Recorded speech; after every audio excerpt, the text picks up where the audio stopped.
Bon, Raphaël, Oui. les stats PSG-Bayern, on est kiff-kiff là, non? Ah oui, parce qu'on s'est dit tous ensemble que c'était les deux meilleures équipes de cette Ligue des Champions. Alors regardons un petit peu leur parcours et puis également leur style de jeu, ça se ressemble énormément. L'équipe la plus régulière, mine de rien, ça reste quand même cette équipe du Bayern Munich qui a remporté 11 de ses 12 matchs. Il y a eu quand même plus de nuls et de défaites du côté du Paris Saint-Germain. Mais ce sont les deux meilleures attaques de cette Ligue des Champions, 38. Tout en sachant quand même que le Bayern a joué 2 matchs de moins, vu qu'ils ne sont pas passés par les barrages, mais sur le style de jeu, ils tirent en moyenne le même nombre de fois, deux équipes qui ont quasiment le même nombre d'attaques, mais... Et dans le style, c'est quasiment la même chose. Ce sont deux équipes qui sont en jeu de possession, qui récupèrent, et en tout cas, on a vu regarder les statistiques, ce sont les deux équipes qui récupèrent le plus de ballons très haut et également qui déclenchent en tout cas des attaques avec au moins 10 passes. 291 séquences avec au moins 10 passes du côté du Paris Saint-Germain contre 255 du côté du Bayern. Donc c'est du jeu léché, c'est beau à voir, on va se régaler. Je vous pose la question, Anthony, est-ce que c'est enfin... On a la réponse, mais c'est l'occasion d'en parler. Un adversaire à la hauteur du PSG après Liverpool, Chelsea, même si Monaco a donné du fil à retordre au PSG. Est-ce que là, c'est les deux monstres face à face? Oui, forcément. C'est sûr que la particularité du parcours du PSG cette année, c'est qu'il y a une confrontation domestique. Donc Monaco qui a finalement été l'équipe qui les a le plus mis en danger, alors que c'est celle dont on pouvait le moins se méfier. Et deux géants anglais, mais qui sont tous les deux en difficulté. Là, c'est une équipe vraiment en forme. Après, on a tous le souvenir du match de phase de Ligue, mais moi je trouve que l'équipe qui a le plus changé depuis la phase de Ligue, c'est PSG.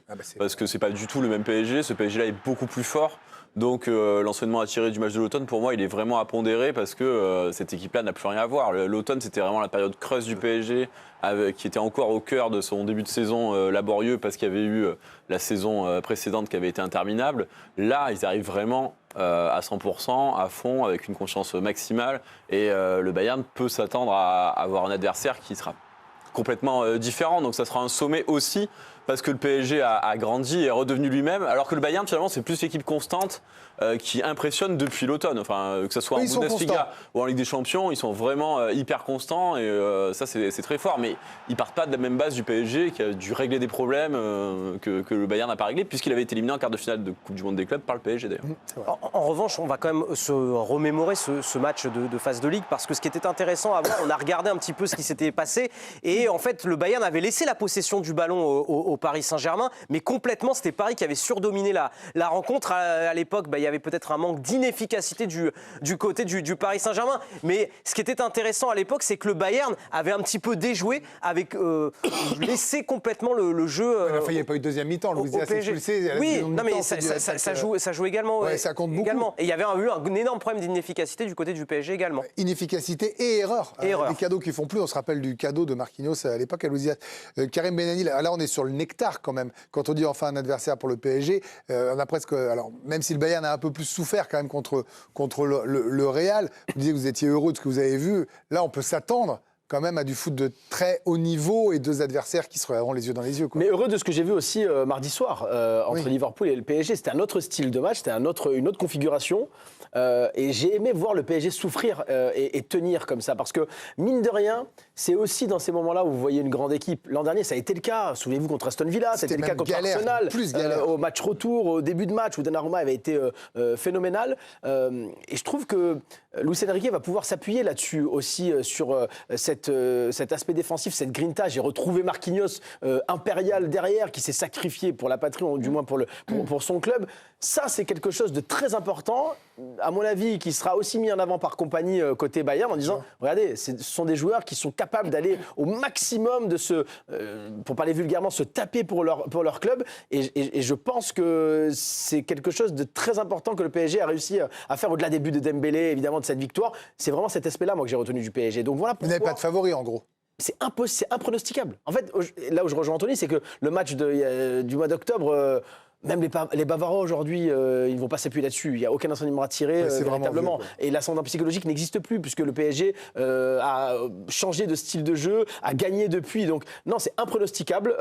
Ce sont effectivement les deux meilleures équipes et qui ont le potentiel offensif le plus fort. Donc c'est l'équipe qui marquera le plus, fatalement, qui va se qualifier. Mais oui, mais ce que je veux dire, ça passera par l'attaque. Voilà, celui qui va oser le plus, je pense, qui gagnera cette double confrontation. Après, Jeannot, on a de la chance finalement de vivre ça parce que parfois on se disait qu'il y avait des affiches redondantes, on vivait arrivait plus trop de choses, vous vous souvenez, hein, et finalement, moi je trouve que ce changement de Ligue des Champions a été aussi un coup de boost par rapport à ça. Vous parliez du but à l'extérieur qui avait été enlevé. Quand les règles sont abolies ou changées et que ça se passe bien, tant mieux. Je reviens sur ce que disait Karim parce que ça m'intéresse, cette absence de favoris, parce qu'on nous dit souvent en demi-finale, c'est normal et tout. Mais là, si vous deviez mettre, un demi-orteil ou un pied, il est pour qui? Ah, faut vous mouiller, là. Moi, je ne suis pas un parieur. Alors, quand je parie, c'est le contraire. Non, mais là, en observateur, en suiveur, sur ce que vous avez vu, sur ce que vous ressentez, je sais pas... Moi, je suis comme Karim. J'ai aimé voir souffrir le PSG sur la deuxième période. Et je trouve que, même en souffrant, ils sont séduisants. Et parce que, collectivement, il s'est passé quelque chose. Safonov est monté d'un cran aussi. Ah bah oui. On parlait de Donnarumma par rapport à la saison dernière. Mais c'est vrai qu'en face, il y aura une équipe qui va être joueuse. Je ne pense pas qu'on sera dans le cas de figure du match de championnat de la Ligue. Parce que cette équipe-là, elle sait à quoi s'attendre. Je parle du Bayern. Ils sont conscients de la difficulté. Est-ce qu'il y a un favori là-dedans ? Moi, j'ai du mal à en sortir un, mais je pense qu'aujourd'hui, le Paris Saint-Germain a démontré, de par son expérience, de sa saison dernière, de ce qu'ils ont été capables de faire, et en plus avec des individualités qui commencent à ressurgir, et notamment au niveau offensif avec Dembélé, je pense qu'ils vont être capables d'éviter le piège. En fait, le truc, c'est qu'on dit souvent que c'est des victoires de patrons qui ont l'expérience, ils peuvent gagner de manière le match pas va plus surtout moche. se jouer entre Luis Enrique et compagnie. Il y en a un qui a plus d'expérience et qui a déjà montré qu'il avait une certaine roublardise. Et peut-être qu'on n'est pas au bout de nos peines ou de nos surprises. C'est vrai que ce sont deux entraîneurs majeurs aujourd'hui en Europe. Oui, mais moi, j'ai noté quelques points faibles dans la défense du Bayern et je pense que ça peut être un point intéressant pour les Parisiens. Alors justement, Jeannot en parlait, Vincent Kompany, tout Bravo, juste Jeannot, 40 ans, il les a fêtés la semaine dernière. Eh bien, il est en train de séduire toute la planète foot, tout simplement, cette saison. Il est sur le point de réaliser une année historique avec son Bayern. Mais après sa qualif en demi hier soir, Kompany n'est pas tombé du tout dans l'euphorie. Il a surtout salué la force mentale de ses joueurs. C'est toujours difficile de battre un club aussi spécial, mais nous aussi, nous sommes un club spécial. Il n'y a qu'à voir cette atmosphère, notre état d'esprit conquérant pour revenir à 3 reprises au score dans un tel match et avoir finalement le dernier mot.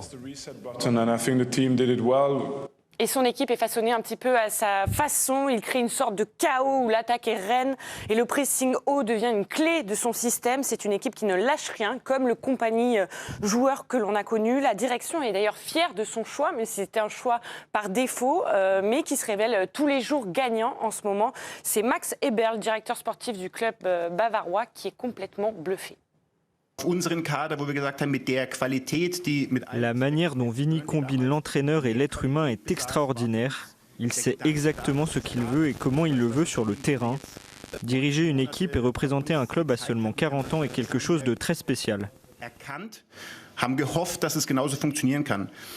Et malheureusement pour lui, Vincent Kompany, au match aller, sera suspendu. Il a pris un carton jaune.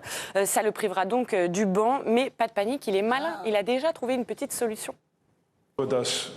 Non, je ne suis pas heureux de prendre un avertissement. Je ne pense pas le mériter. Si jamais Luis Enrique devait suivre la première période depuis les tribunes, j'irai m'asseoir à côté de lui.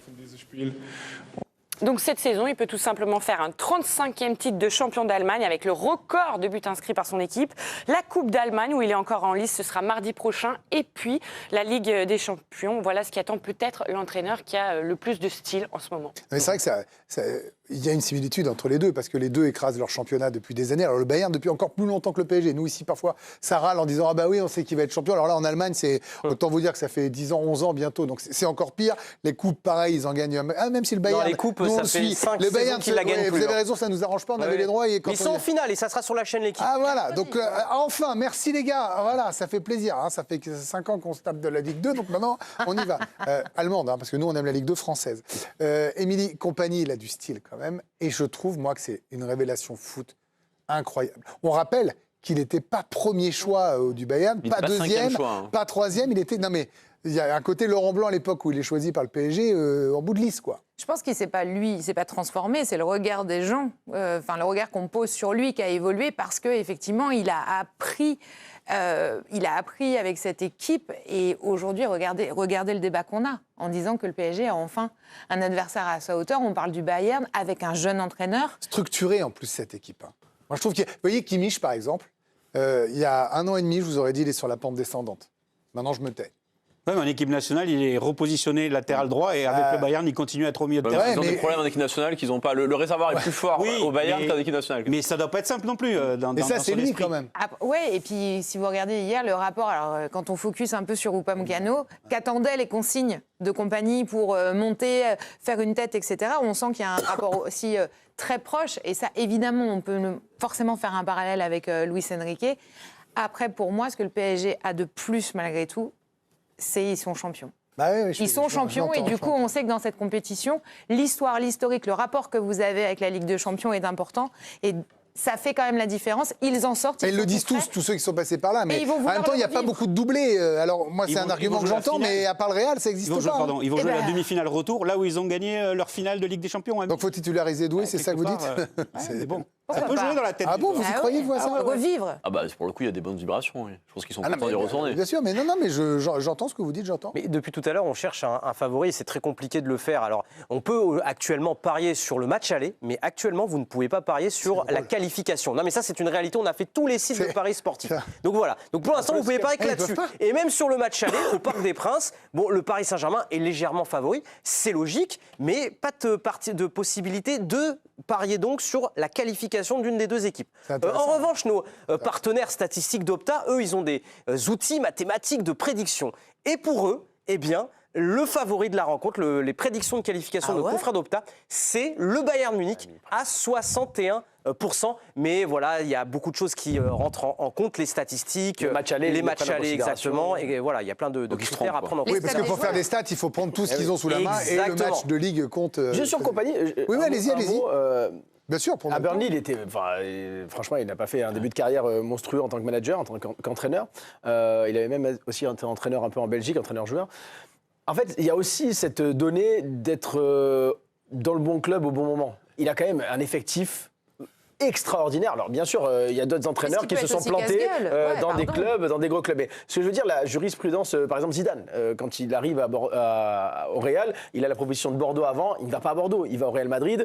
Et quand il débute en équipe A au Real Madrid, il a une équipe monstrueuse. Donc, Anderlecht Munich, c'est quand même un écart. Je sais, grand écart. Oui, grand écart, mais tu vois l'effectif. C'est-à-dire qu'en fait, c'est aussi. Oui, mais par exemple, il a révélé au lycée, mais il l'a aidé, non? Oui, bien sûr. Non, mais il a réussi mais c'est vrai ils ont investi énormément d'argent. Ce que le Bayern ne faisait pas il y a 10 ans. Là, aujourd'hui, ils sont capables de mettre 80 millions sur Luis Diaz, plus sur. Ou quasiment la même chose sur Kane. En gros, vous me dites, c'est pas que lui, quoi. Bien sûr.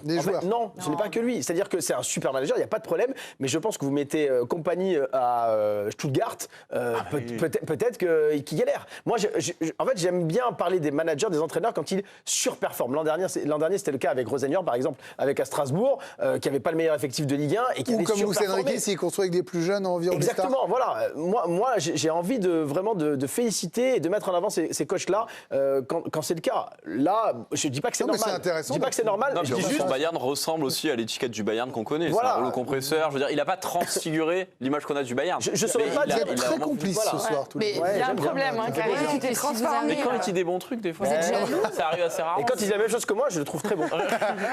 Un mot sur le PSG, parce qu'il y a eu quelques interrogations. Je voudrais qu'on en parle un peu. Il y a eu une séance collective aujourd'hui, et puis aussi les interrogations concernant Nuno Mendes et Désiré Doué, des informations que vous pouvez retrouver également sur le site L'Équipe. Donc ils sont aux soins, ils devraient effectuer leur retour à l'entraînement ces prochains jours. Ils devraient être Doué, Nuno Mendes préservés ce week-end. Donc voilà, hier on a eu un petit peu peur, notamment pour Nuno Mendes, mais finalement c'est moins grave. On a eu l'info en direct dans l'émission. Exactement. Concernant Fabian Ruiz, il a réintégré en partie les séances collectives, reprises progressive, mais on n'a toujours pas une date de retour fixée. Ça va être quoi, Coupe du Monde, quoi. De toute façon, il se ménage en Ligue 1, donc bon, on va pouvoir continuer. Non, mais Nuno Mendes, des fois, il joue pas aussi. Nuno Mendes, c'est une sacrée bonne nouvelle, quand même.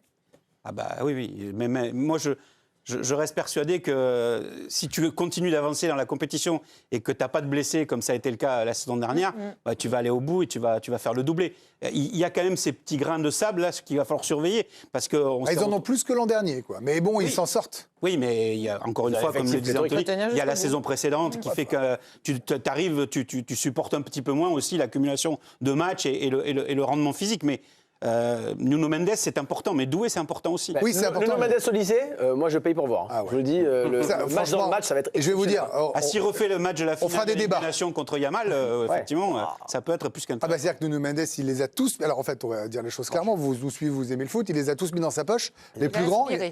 Pour le moment, il n'a pas joué au lycée, donc on verra bien. Ça, je veux dire, match ça- aller, mais, ouais, je sais pas non s'il mais était là, mais- je sais même pas s'il était là. J'avoue, j'ai pas le 11 du PSG, mais on cherche. Ça va être patient. Il y aura un nombre de duels, Anthony, dans cette rencontre. Ça va être extraordinaire.